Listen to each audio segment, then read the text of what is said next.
ফাইন্না মাআল উসরি ইউসরান ইন্না মাআল উসরি ইউসরা। আল্লাহ পাক বলেন জেনে রাখো, দুঃখ এবং কষ্টের সাথে রয়েছে সুযোগ আর সুবিধা, আর অসচ্ছলতার সাথে রয়েছে উদার সচ্ছলতা। জোরে কোন সুবহানাল্লাহ। কাজে ভয় পাওয়ার কারণ নাই, হতাশ হওয়ার কারণ নাই। মন আশায় বুক বেঁধে রাখো। গুনাহ করেছো, হতাশ হয়ো না। যুবকদের গুনাহ করা স্বাভাবিক। ইউনিভার্সিটির ছাত্র, কলেজের ছাত্র, প্রফেসর, শিক্ষক, অফিসার ঘুষ খেয়েছেন, জিনা করা হয়েছে, মদ খাওয়া হয়েছে, মিথ্যা কথা বলা হয়েছে, যাই কিছু করেন না কেন ভয় পাওয়ার কারণ নাই, নিরাশ হওয়ার কোনো দরকার নাই। আল্লাহ পাক ডেকে বলেছেন, কুল ইয়া ইবাদিয়াল্লাযীনা আসরাফু আলা আনফুসিহিম লা তাকনাতু মির রাহমাতিল্লাহ। আরে আমার আল্লাহর মতো এত ভালো আর কেউ আছে? এত দরদ আর কারো আছে? আমার আল্লাহ বলেন, ও নবী আপনি শুনায় দেন, হে আল্লাহর বান্দারা, তোমরা যারা নিজেদের উপরে বাড়াবাড়ি করেছো, নিজেদের উপরে জুলুম করেছো, অত্যাচার করেছো, আমি আল্লাহর রহমত থেকে নিরাশ হয়ে যেও না। মানুষ যদি অপরাধ করে, বাপের সাথে অপরাধ করেছে, মায়ের সাথে অপরাধ করেছে, মা বাবা সন্তানের চাইতে এত বড় কল্যাণকামী তো আর কেউ নাই, কিন্তু মা বাবা কোনোদিন বলে না আয় আমার ছেলে তোরে মাফ করে দেই, এরকম বলে নাকি? মন চায় ছেলে যদি মাপ চাইতো খুশি হয়ে মাফ করে দিতাম, কিন্তু কেন যে আসে না, ডাকে না যে আয় মাফ করে দেই। মা বাপ আপনাকে এত ভালোবাসে, সেই মা বাপও আপনাকে বলে না যে আয় মাফ করে দেই। আমার আল্লাহ হচ্ছেন এমন আল্লাহ, আল্লাহ রাব্বুল আলামিন ডাকেন, এ বান্দা খুন করেছিস ফিরে আয়, জিনা করেছিস ফিরে আয়, হত্যা করেছিস ফিরে আয়, চুরি করেছিস ফিরে আয়, কুফরি করেছিস ফিরে আয়, সুদ খেয়েছিস, ঘুষ খেয়েছিস, মদ খেয়েছিস ফিরে আয়, এসে আমার দরবারে চোখের পানি ফেল, আমার দরবারে কাঁদাকাটি কর। ইন্নাল্লাহা ইয়াগফিরুয যুনুবা জামিআ ইন্নাহু হুয়াল গফুরুর রহিম। আমার দরবারে চোখের পানি ফেলে কান, আমি রব্বুল আলামিন জিন্দেগীর গুনাহ মাফ করে দেব। সুবহানাল্লাহ কোন, সুবহানাল্লাহ কোন। আমার কাছে কান, চোখের পানি ফেল। আল্লাহ রাব্বুল আলামিনের কাছে বান্দার দুইটা ফোঁটা বেশি প্রিয়। একটা হলো জিহাদের ময়দানে যে রক্ত ফোঁটা দেওয়া হয়, এটা আল্লাহর কাছে প্রিয়। আর আল্লাহর ভয়তে গুনার জন্য লজ্জা করে, অনুশোচনা করে বান্দা যখন চোখের পানি ছেড়ে দেয়, আল্লাহর কাছে এটা অত্যন্ত প্রিয়। নবীজি বলেছেন, বান্দা যখন গুনার ভয়তে, আল্লাহর ভয়তে, জাহান্নামের ভয়তে অনুশোচনা করে যখন চোখ দিয়া পানি ছেড়ে দেয়, ওই চোখের পানি নাকের অর্ধেক আসতে না আসতে আল্লাহ রাব্বুল আলামিন বান্দারে মাফ করে দেন। আল্লাহ বরদাস্ত করতে পারেন না যে বান্দা কান্দু। আমার ভাইরা, আল্লাহ রহমত এই পৃথিবীতে, আল্লাহ রহমতকে 100 ভাগ করা হয়েছে। আল্লাহ রহমতের কত ভাগ? এই 100 ভাগের 1 ভাগ সারা পৃথিবীতে ছড়াই দেওয়া হয়েছে। আর 99 ভাগ কার কাছে? আল্লাহর কাছে।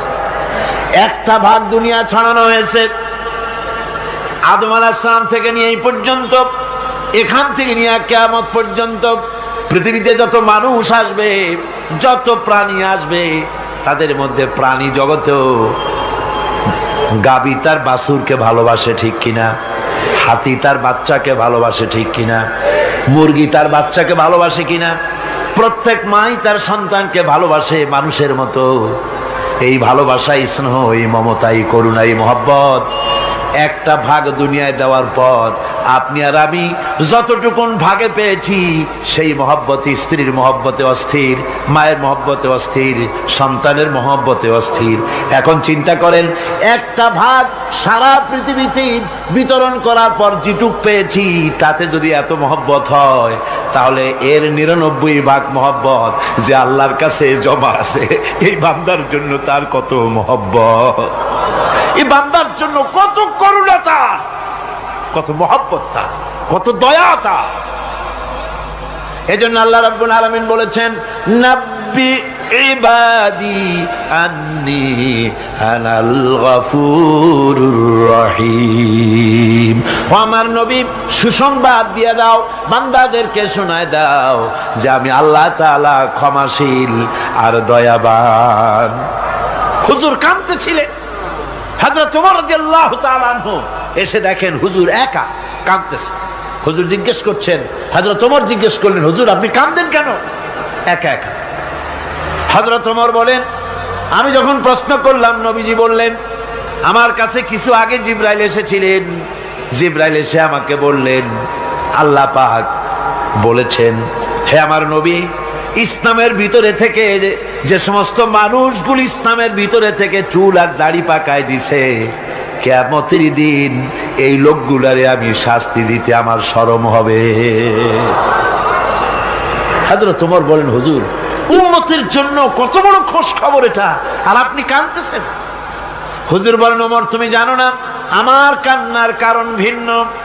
আমার কান্নার কারণ হলো যে আল্লাহ রাব্বুল আলামিন কিয়ামতের দিন দাড়ি চুল পাকা বান্দারে শাস্তি দিতে শরম করবেন, সেই দাড়ি চুল পাকা বান্দাগুলি আল্লাহর সাথে নাফরমানি করতে শরম করে না।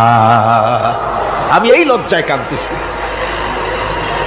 ভাইরা, হুজুর আল্লাহ পাক বলেন, ও আমার নবী, রাতের আধারে যখন একটা বুড়া আমার দরবারে হাত উঁচু করে, একটা বুড়া মানুষ রাতের আধারে যখন আমার দরবারে হাত উঁচু করে আর যখন বলতে থাকে, রব্বুল আলামিন আমার পেছনের জীবনটা বড় খারাপ করেছি, এমন কোনো কাজ জীবনে করি নাই যা তোমার কাছে কিছু দাবি করতে পারি, সব রকমের নাফরমানি করেছি, আজ আমি বুড়া হয়ে গেছি, কামাই করতে পারি না, ছেলে আমাকে চোখে দেখতে পারে না, পুত্রবধূ আমাকে ঘরে জায়গা দেয় না, আমার স্ত্রী আমাকে দেখতে পারে না, রোজগার করতে পারি না, হাঁটতে পারি না, চলতে পারি না, সবার কাছে আমি তিতা হয়ে গেছি, আমি দাঁড়াতে পারি না, কোমরে ব্যথা পাই, হাঁটুতে ব্যথা পাই, চলতে পারি না, কানে শুনতে পাই না, চোখে দেখতে পারি না, আর তোমার কাছে কিছু চাইয়া নেব এমন ভালো কাজও করি নাই।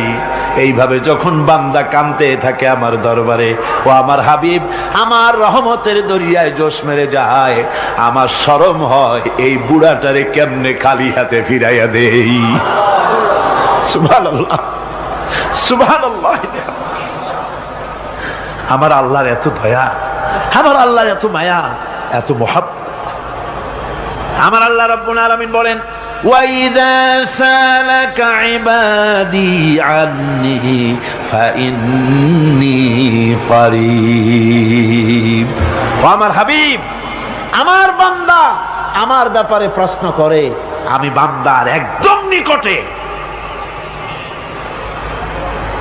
কোরআন শরীফের ভিতরে যত জায়গায় রাসূলকে বলা হয়েছে সুয়ালের কথা, আপনাকে প্রশ্ন করা হয়, আল্লাহ তার জবাব কুল এই কথা বলে জবাব দিয়েছেন। যত জায়গায় সুয়াল এসেছে, যেমন কোরআনে কারীমের মধ্যে আল্লাহ পাক বলেন, ওয়ায়াসআলুনাকা আনিল মাহিদ, মেয়েদের হায়েজ সম্পর্কে জিজ্ঞাসা করা হয়, কুল হিয়া আযা, হে নবী আপনি বলুন। এভাবে করে কুল দিয়ে জবাব দেওয়া হচ্ছে। আবার প্রশ্ন করা হচ্ছে, ওয়ায়াসআলুনাকা আনিল আনফাল, এই গনিমতের মাল সম্পর্কে হুজুর আপনাকে, হে নবী আপনাকে প্রশ্ন করা হয়। আল্লাহ কুল দিয়া জবাব দিলেন, আল্লাহ বলেন আপনি বলেন। ওয়ায়াসআলুনাকা আনিল খামরি ওয়াল মাইসির, আল্লাহ পাক বলেন নবী আপনারে প্রশ্ন করা হয়, কুল ফিহিমা ইসমুন কাবীর, আল্লাহ কুল দিয়া বললেন তুমি বলো। আবার বলা হলো ওয়ায়াসআলুনাকা আনিল আহিল্লা, কুল হিয়া মাওয়াকিতু লিন্নাস। ও নবী, আপনাকে প্রশ্ন করা হয় চাঁদের ক্রমবর্ধমান এবং ক্রমহ্রাস, এই যে বাড়ে আর কমে, পূর্ণিমা হয় অমাবস্যা হয়, কেন হয়? আপনি বলুন। কুল, আপনি বলেন, এটা আমি অক্ত এবং সময়, বছর আর দিন গণনা করার জন্য পৃথিবীবাসীদের জন্য বিনা পয়সায় একটা ক্যালেন্ডার বানাইয়া আকাশে ঝুলাই রেখেছি। এভাবে যত জায়গায় এসেছে আপনাকে প্রশ্ন করা হয়, তত জায়গায় আল্লাহ জবাব দিয়েছেন কুল, আপনি বলেন। গোটা কোরআন শরীফের ভিতরে এই একটি মাত্র জায়গা যেখানে বলা হয়েছে আপনাকে প্রশ্ন করা হয়। আল্লাহ এখানে বলতে পারতেন কুল, আপনি বলেন, আল্লাহ তোমাদের নিকটবর্তী, এভাবে জবাব হয় নাই। এটা কায়দাটা হলো এই, আল্লাহ বলতেছেন ওয়াইজা সালাকা ইবাদি, ও আমার নবী, প্রশ্ন তো আমার বান্দারা আমার ব্যাপারে করেছে, এবার আপনার জবাবের কোনো দরকার নাই। প্রশ্ন আমার ব্যাপারে, আমি নিজে জবাব দিয়ে দেই। ফা ইন্নী কারীব। ও বান্দা, আমার ব্যাপারে প্রশ্ন করেছিস, জবাব আমি দেই, আমি তোর সবচাইতে বেশি নিকটে। সুবহানাল্লাহ। কত নিকটে? ওয়া নাহনু আকরাবু ইলাইহি মিন হাবলিল ওয়ারিদ। তোর যেই রগ, এই শাহরগের চাইতেও আমি তোর বেশি কাছে। সুবহানাল্লাহ। আমারে ডাক, আমারে ডাক, কলিজা দিয়া ডাক, অন্তর দিয়ে ডাক। মনের থেকে মানুষ যদি ডাকে, মুখের ডাক আর মনের ডাক এক জিনিস নয়। দিল সে जो बात निकलती है असर रखती है पर नहीं मगर ताकते परवाज रखती है।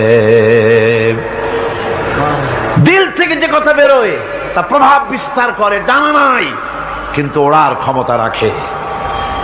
মনের কথাই ভিন্ন।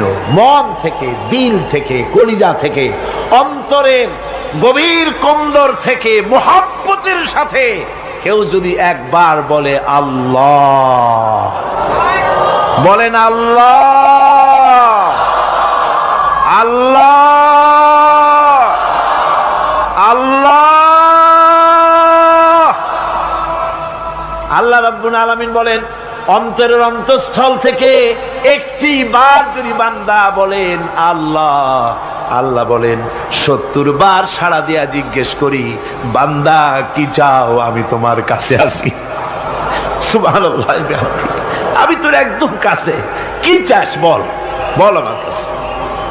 এমন দয়াবান, এমন মেহেরবান, এমন আল্লাহ আমাদের।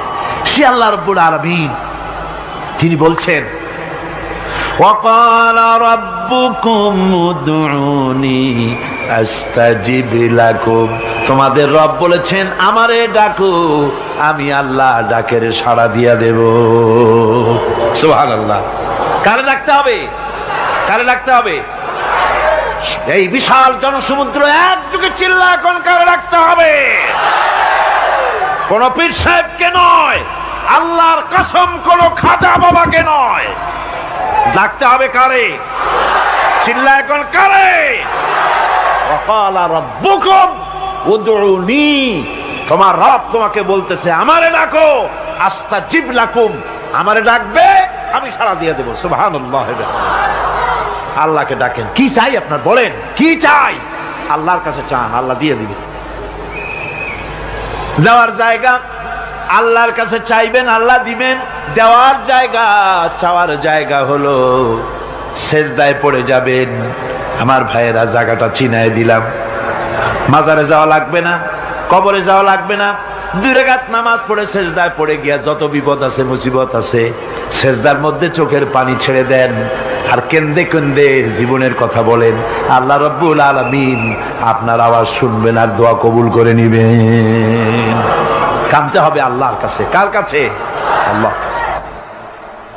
সুম্মা ইস্তাগফিরুল্লাহ, আর এরপরে সে যদি আমি আল্লাহর কাছে ক্ষমা চাই, ইয়াজিদিল্লাহ গফুরার রহিমা, সে আমি আল্লাহকে গফুর এবং রহিম হিসাবে পাবে। সুবহানাল্লাহ।